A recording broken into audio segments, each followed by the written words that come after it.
Berbagai bangunan gedung akan berdiri di Ibu Kota Nusantara atau IKN Nusantara di Kalimantan Timur, baik itu perkantoran, komersial, hingga hunian vertikal. Dengan banyaknya gedung yang akan dibangun, jenis bangunan tinggi maupun pencakar langit bisa saja menjadi pilihan, sebab jenis bangunan gedung itu dapat meminimalisasi cut and fill lahan, serta tidak banyak memakan luasan lahan maupun vegetasi di IKN. Namun, sebetulnya perlukah membangun gedung pencakar langit di IKN? Dilansir dari Kompas.com, Jimmy S. Juwana, ahli konstruksi dari Universitas Trisakti berpendapat, gedung pencakar langit yang standarnya memiliki 50-100 lantai secara umum diperuntukkan bagi daerah dengan lahan sempit dan harganya mahal.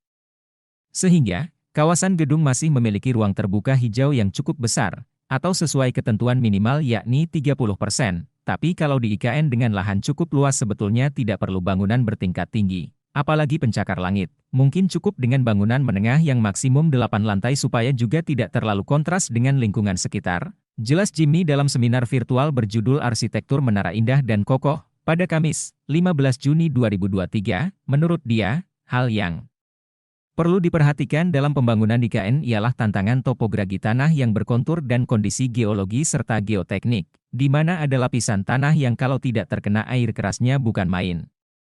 Tapi begitu kena air sedikit menjadi bubur, tandasnya, lapisan itulah yang menjadi tantangan tersendiri bagi para ahli geoteknik dan struktur untuk mengantisipasi dalam mendesain bangunan di IKN supaya biaya untuk struktur pondasi tidak besar. Selain itu, terdapat pula kemungkinan adanya bidang tanah yang mengalami longsor, sehingga mengakibatkan bangunan runtuh.